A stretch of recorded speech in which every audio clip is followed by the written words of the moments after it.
Bismillah walhamdulillah wassalatu wassalamu ala Rasulillah wa ala alihi wa sahbihi wa man tabi'ahum bi ihsanin ila yaumil wa ba'd. Ikhwatal iman rahimani wa rahimakumullah. Salah satu ilmu yang ditahdzir oleh para ulama. Apa yang dimaksud dengan tahdzir? Tahdzir ini berasal dari kata hadzara yuhadziru tahdziran, yaitu peringatan keras agar umat ini tidak mendekati dan mempelajari ilmu sufi atau tasawuf. Tidak mempelajari atau mendalami, bahkan menjadikan ilmu sufi atau tasawuf ini sebagai metodologi dalam beragama kepada Allah Subhanahu wa taala. Di mana tahdziran para ulama atas ilmu sufi dan tasawuf sudah ada sejak dahulu maupun sekarang. Jadi para ulama-ulama terdahulu, di antaranya Imam Malik, Imam Syafi'i, bahkan Syekh Shalih Al-Fauzan, Syekh bin Baz, Syekh Albani, Syekh Al-Utsaimin, begitu pula ulama-ulama yang lainnya, ulama Ahlussunnah wal Jamaah, mereka senantiasa menyampaikan kepada umat agar tidak mempelajari ilmu sufi atau metodologi beragama tasawuf dalam beragama kepada Allah Subhanahu wa taala. Sebab zaman rahmat Allah Subhanahu wa taala, ilmu ini sangat berbahaya bagi umat. Ilmu ini sangat berbahaya bagi umat. Karena ilmu tersebut tidak pernah diajarkan oleh Nabi alaihi salatu wasallam. Tidak pernah diajarkan oleh Nabi alaihi salatu wasallam, dan juga tidak ada salah seorang pun di antara para sahabat ridwanullah jami'an yang mempelajari ilmu tersebut. Jadi tidak ada satupun di antara para sahabat ridwanullah jami'an yang mempelajari ilmu tersebut.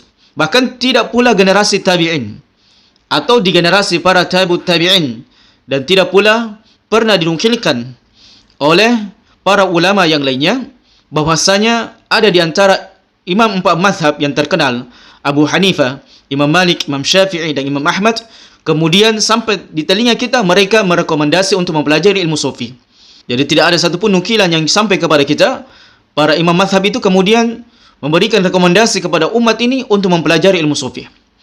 Bahkan zaman rahmatullah Subhanahu wa taala telah sampai kepada kita nukilan bagaimana peringatan keras para imam-imam ahli sunnah wal jamaah, para imatul arba'ah, memperingati umat ini akan bahaya ilmu sufi dan hendaknya menjauhi ilmu tasawuf tersebut.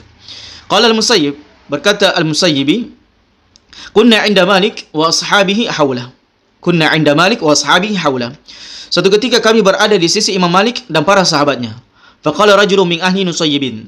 Maka tiba-tiba ada seseorang yang berkata, yaitu orang ini berasal dari ahli Nusayyibin. Ya Aba Abdullah, wahai Aba Abdullah, yaitu Imam Malik. Indana qaumun yuqalu lahum sufiyah. Kami ini ada sekelompok manusia yang diberi gelar dengan sufiyah atau yang bermanhaj sufi. Ya'kuluna katsiran, thumma ya'khuduna fil qasa'id.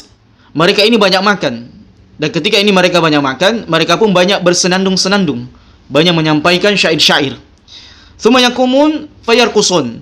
Kemudian beberapa saat mereka berzikir, ya, ketika mereka sudah beberapa lama berzikir, mereka pun kemudian berdiri, fayarqusun, kemudian menari-nari.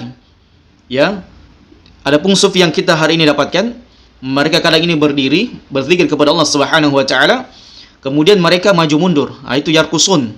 Itu maknanya yarkusun, maju mundur. Jadi lari-lari kecil maju, kemudian lari-lari kecil mundur, dan begitu seterusnya. Itulah di antara amalan sufi. Bahkan kepalanya nunduk-nunduk, kemudian berdiri lagi, nunduk, berdiri lagi, dan seterusnya. Kadang kita jumpai orang-orang seperti ini. Faqala Malik, maka Imam Malik kemudian berkata kepada ahli Nusayyibin ini, asbyanuhum, apakah mereka ini anak-anak kecil yang melakukan hal demikian? Qala la, maka orang ini berkata bukan, mereka bukan anak kecil. Qala ama janin, maka Imam Malik kembali menegaskan, apakah ini orang gila? Mereka ini orang gila yang berbuat demikian? Qala la qaum masyayikh. Tidak, wahai Imam Malik, wahai Imam, mereka ini adalah orang-orang tua, orang-orang masyayikh. Qala Malik, maka Imam Malik kemudian berkata kepada orang tersebut, ma sami'tu anna ahada min ahli Islam yaf'alu hadha. Maka Imam Malik kemudian menegaskan kepada orang itu, masami'tu anna ahadan, saya tidak pernah mendengar salah seorang di antara ahli Islam, yaitu para sahabat ridwanullah jami'an, sebelum Imam Malik, yaitu para tabi'in, para tabi'ut tabi'in, para tabi'in dan para sahabat, yaf'alu hadha, mereka melakukan hal seperti ini ketika berzikir kepada Allah Subhanahu wa taala. Bahkan Marwan ibnu Muhammad ad-Damashqi, jadi Marwan ibnu Muhammad ad-Damashqi ini merupakan salah satu di antara sahabat Imam Malik rahimahullah.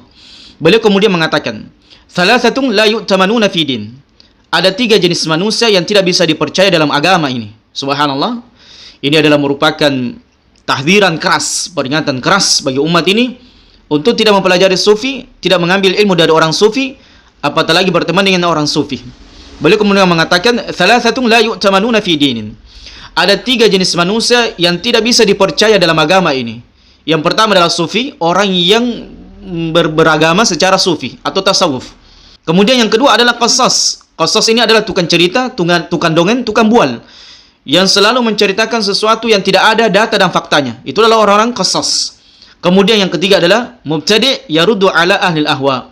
Para pelaku bid'ah yang senantiasa membantah para ahlul ahwa. Jadi ahlul bid'ah yang senantiasa membantah ahlul ahwa.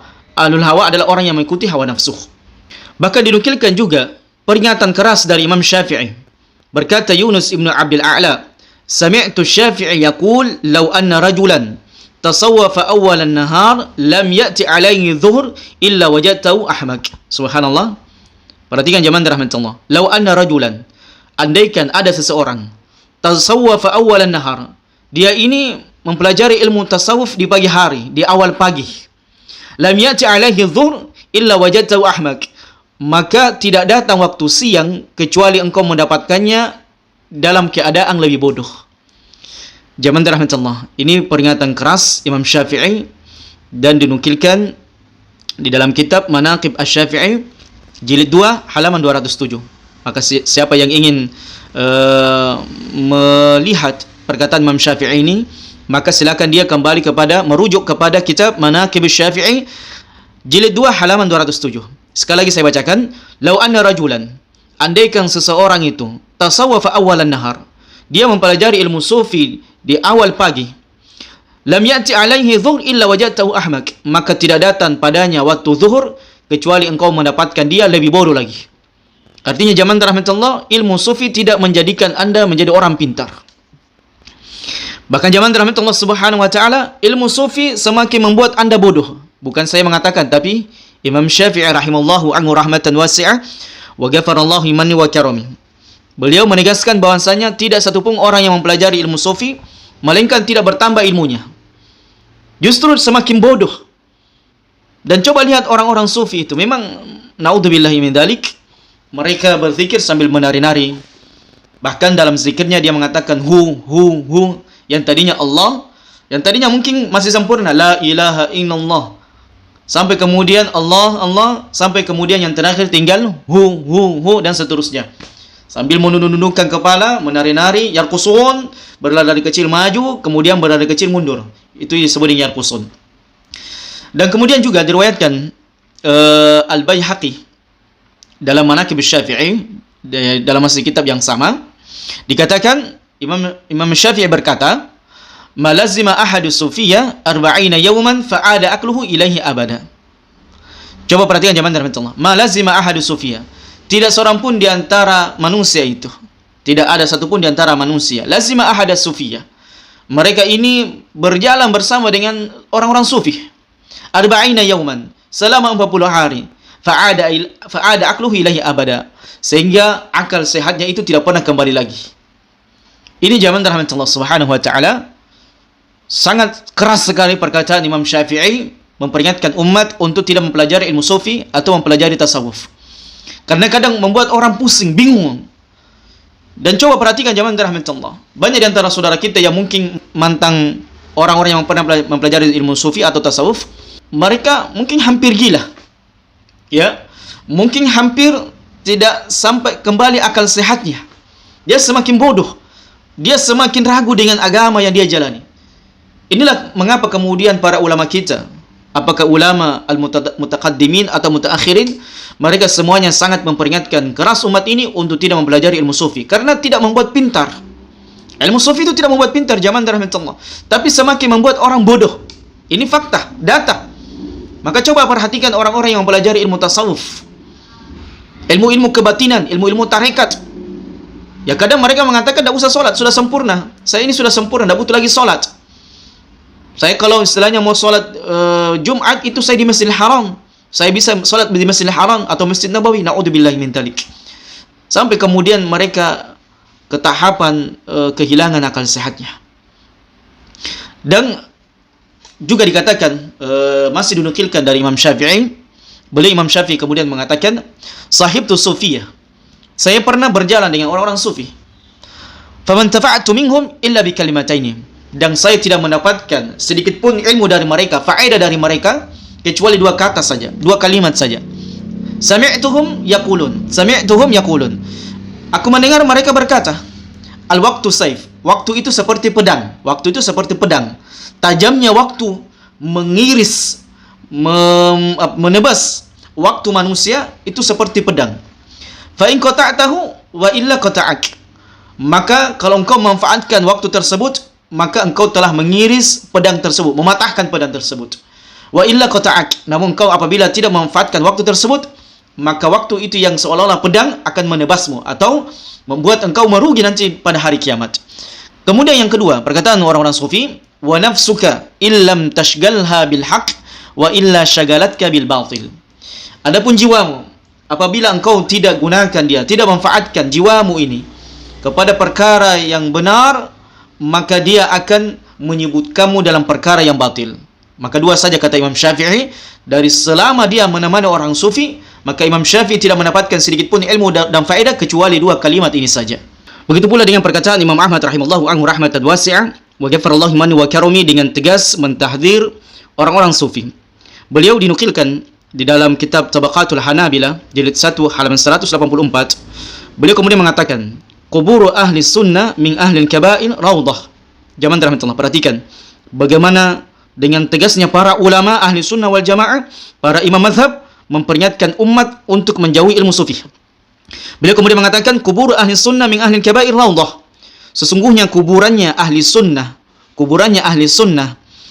yang mereka melakukan dosa-dosa besar adalah raudhah, merupakan taman-taman syurga insyaallah. Wa kubur ahli bid'ah minaz zuhad hafratun. Adapun kuburannya ahlul bid'ah yang dari orang-orang sufi adalah merupakan hafrah, lubang dari lubang-lubang neraka Allah Subhanahu wa taala. Lubang dari lubang-lubang neraka Allah Subhanahu wa taala. Fusaku ahli sunnah awliya Allah. Adapun orang-orang rusaknya ahli sunnah, mereka mungkin banyak melakukan maksiat dan dosa, maka mereka adalah awliya Allah, wali-wali Allah Subhanahu wa taala. Coba perhatikan jamaah rahmatullah, bagaimana tegasnya Imam Ahmad rahimahullah dalam menyebutkan keadaan orang-orang sufi. Fusaku ahli sunnah awliya Allah. Adapun orang-orang rusaknya, mungkin orang fajirnya ahli sunnah, ya walaupun dia mungkin fajir tapi dia masih ahli sunnah, maka dia adalah wali Allah Subhanahu wa taala. Wa amma ahlul bid'ah, maka adapun ahlul bid'ah di antaranya adalah ahli sufi atau ahli tasawuf, maka mereka adalah a'da'ullah. Mereka ini pada hakikatnya musuh-musuh Allah Subhanahu wa taala, walaupun mungkin nampaknya mereka ini adalah orang-orang yang berbuat kebaikan. Maka demikianlah jamaah rahmatullah Subhanahu wa taala sedikit nukilan dari imam-imam kita, para ulama kita berkaitan dengan ilmu sufi atau ilmu tasawuf. Maka hendaknya seorang hamba itu jangan pernah mengambil manhaj metodologi dalam beragama yang menyimpang dari petunjuk Nabi SAW, yang menyelisihi sunnah dari sunnah Nabi SAW dan sunnah para sahabat ridwanullahi jami'an. Semoga kita bisa mengambil ilmu dari orang-orang yang benar di atas akidah dan manhaj yang benar, akidah yang diwariskan oleh Nabi SAW dan yang diamalkan oleh para sahabat ridwanullahi jami'an. Barakallahu fikum.